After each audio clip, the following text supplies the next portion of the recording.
Reading gives us some place to go when we have to stay where we are. That's a quote by Mason Cooley. And this is Rayna Neises, your host on a Season of Caring podcast, where there's hope for living, loving, and caring with no regrets.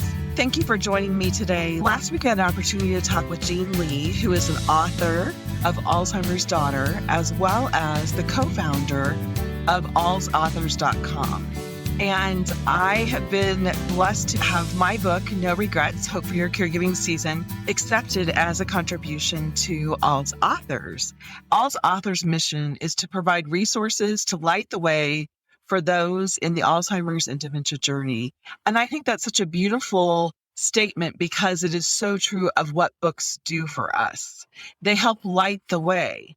They allow those who have been before us to communicate their experience to us in a way that lets us do that on a time that works for us. So many times in our caregiving season, I know it is busy, and thinking of taking time to read might feel unrealistic to you, but I'd really like to encourage you to stop and think about how you could carve out a little bit of his time to go ahead and become a little more of a reader. I ask in a group, a community group called Caring for Adult Family Members on the website Revel, what books they've read and how they impacted their lives. And I really appreciated Pat Sullivan shared about 4 books that really impacted her, but I wanted to take a minute to pass on a couple of them to you. One of them is Say It Now, 33 Creative Ways to Say I Love You to the Most Important People in Your Life. This is by Sherry Richert Belul, and it's simple. It's creative projects that enliven and engage care partners and those who need care. And that was Pat's comment about what she loved about this book. I love that she brought this out because sometimes we need help. We need help to be creative and to think about expressing our love, especially if the person we're caring for is not one to receive it very well, or if they don't have the communication skills to express it back. Being creative in the ways that you express that love can make a big difference. The other book that she mentioned that I thought would be really helpful, I wanted to share with you, was Emotions, an Owner's Manual, Harness the Power of Your Greatest Personal Resource for Life and Work. And this is by Joey Sheldon. Pat Sullivan mentioned that it was really important to her because in our culture, it teaches us to repress or to rise above our emotions. And then how can we recognize our feelings and express or handle them effectively if we're always repressing them or rising above them? So especially when caregiving intensifies emotions of all types, Pat says Joey really does provide a personal manual for knowing and dealing with emotions in a simple and compelling way. I have that book now on my list to listen to. I am an Audible book girl, and I have many books on my Audible list, so it'll probably be a little bit to get to that one on emotions. But I think as family caregivers, we really do have to spend some time thinking about emotions and processing through the emotions we're feeling. Again, we're so busy doing the things that we have a tendency to forget we have emotions and the person we're caring for has emotions. So I think this book might be really great to help us to tune into those emotions a little bit better and maybe even offer support to the one that we're caring for in a way that has not been there in the past. So thank you, Pat, for answering that question. I asked on a couple of different social media sites and didn't get a lot of answers about books that you read. So I'm not sure if that means that you're readers or if you've just put reading aside and not had an opportunity to do that recently. I mentioned I'm an Audible listener, definitely during the season where I was driving that 220 miles one way to care for my dad every week. I found Audibles to be invaluable. I listened to books, pretty much a book a weekend on the drive there and back, and it really gave me an opportunity to just build some new skill sets, to escape at times into fiction, but I found Audibles to be really helpful. I don't spend as much time listening as I once did. So I am trying to find ways to carve out time as I walk Miss Roxy around the farm. I'm often listening to a book on Audibles. I also spend some time on elliptical listening to books.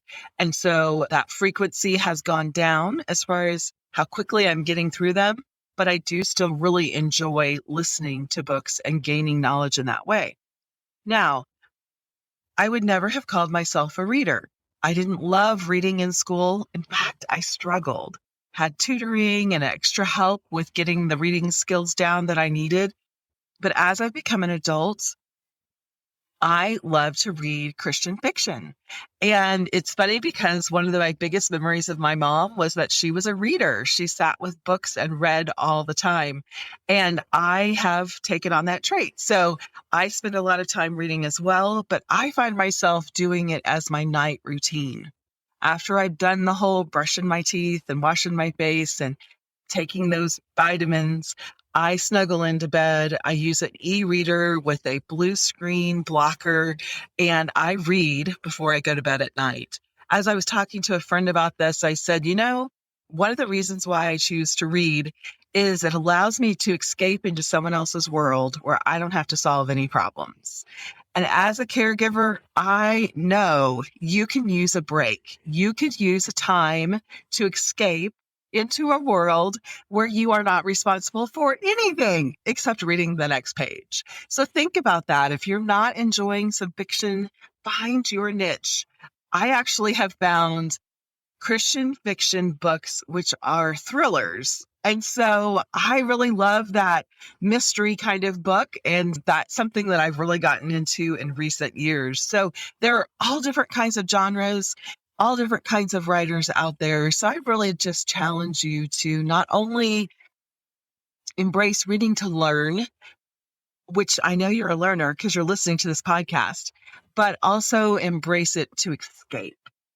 And you can find that as your loved one is napping and you're too tired to do anything else, picking up that book and escaping for just 5 minutes really can make an impact on you. So as I wanted to look at reading and what reading could do for us as caregivers, I did a little research and I found this article that I will link on our show notes page. And it's on a website called Life Hacks. And she lists 10 benefits of reading and why you should read every day. And I just wanted to share a few of those with you. Some were really obvious, but some had some great detail in there as well. One was mental stimulation for your brain. If you read every day, then you're definitely stimulating your mentality. Numerous studies that have been conducted to understand the benefits of reading. And per a study, one of the prime benefits of reading is slowing down mental disorders such as Alzheimer's and dementia. It happens since reading stimulates the brain, it keeps it active, it allows it to retain its power and capacity. Every part of our body needs exercise, and reading is one way to exercise your brain. We need different ways, not just one, but definitely reading can be one of those. One that I found across the board in multiple articles was stress reduction. And definitely being able to read seems to help lower our stress level for sure. And so finding different ways to lower stress is always important. Medical News Today, in an article called 5 Ways Reading Can Improve Your Health and Well-Being, it says that reading can reduce stress. Stress is believed to contribute to around 60% of all human illness and disease. It can raise the risks of stroke, heart disease by 50, 40% respectively. So, of course, taking time to implement reading can help to lower that stress, lower that risk. There was a study from co-authors David Lewis, a neuropsychologist at Mind Lab International in Sussex, and colleagues found that participants who engaged in at least 6 minutes of reading, whether a newspaper or a book, experienced a slower heart rate and reduced muscle tension. So these findings really help us to see that reading can have a very physical impact on our stress level. It also helps to improve our sleep. That's definitely one of the things that I found. I mentioned that I escape into a different world, and that helps me to stop thinking about my own things. But we're also finding that because smartphones are so prevalent and people are using them to fall asleep, that we find that it actually does not benefit sleep. to be on a smartphone, in social media, or doing some of those other things. Rather, they found that it can actually be linked to shorter sleep duration and poorer quality. So it's primarily because the light that's emitted from that device and the way it interacts with the production of melatonin. So we definitely want to be paying close attention to that. So when we're reading, they would recommend that you definitely are reading from a book, or like I said, making sure that your device has that blue light filter so that it will promote better sleep by easing the transition between wakefulness and drowsiness.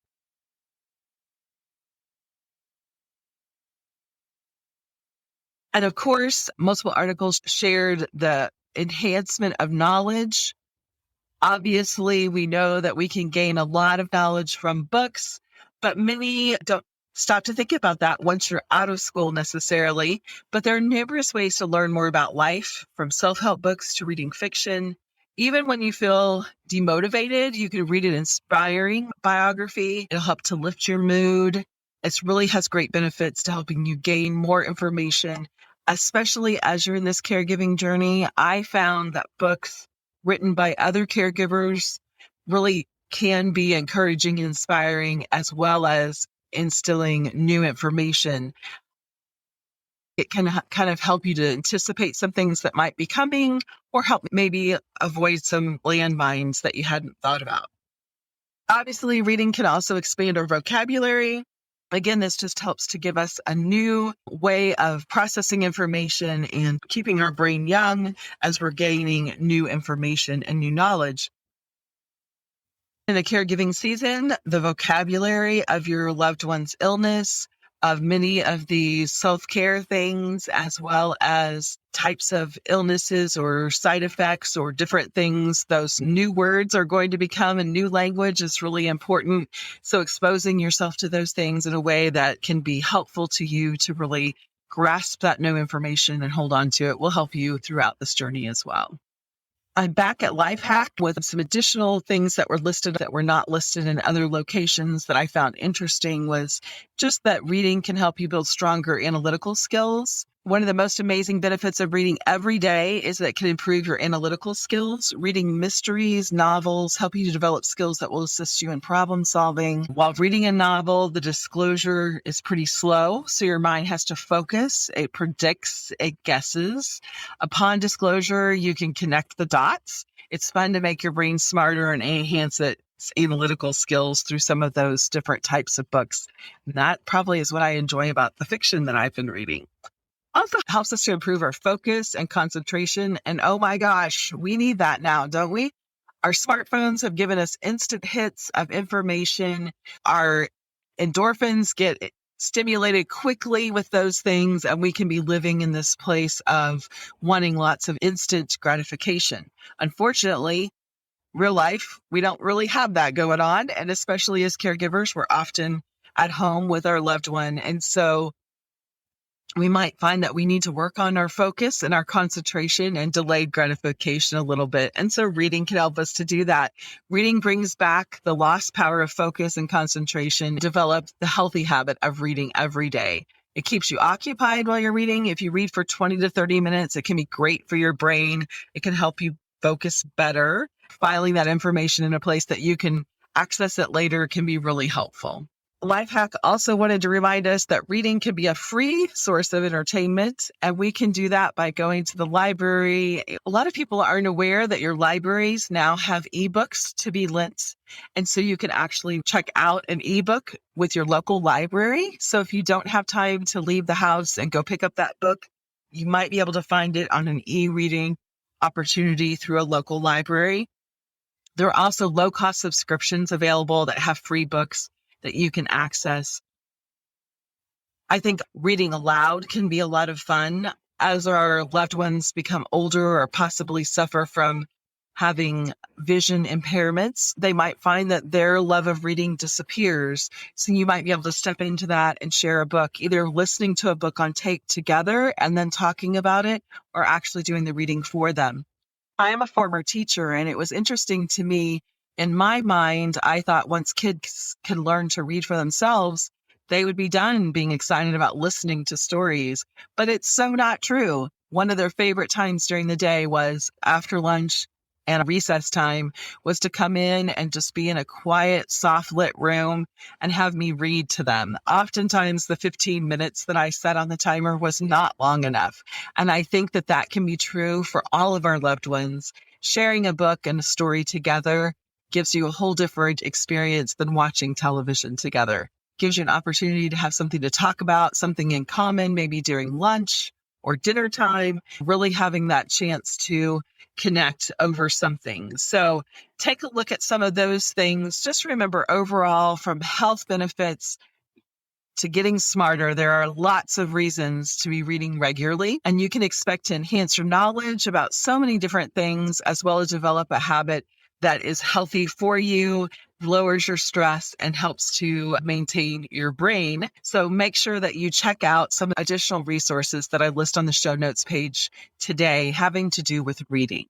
I hope that you found this podcast helpful. It's a little different than our regular ones, but again, as I was thinking of self-care, I would say my reading was one of the things that was at the top of the list that I did very consistently and I felt was extremely helpful to me during my caregiving season. So I want to challenge you, if you're not a reader now, find something you would enjoy reading. It might be a magazine, a newspaper, or a short story of some type. Start somewhere and go from there, and you might be surprised how much you enjoy reading. Thanks again for joining me this week. Just a reminder, A Season of Caring podcast was created for the encouragement of family caregivers. If you have financial, legal, or medical questions, be sure to consult your local professionals and take heart in your season of caring.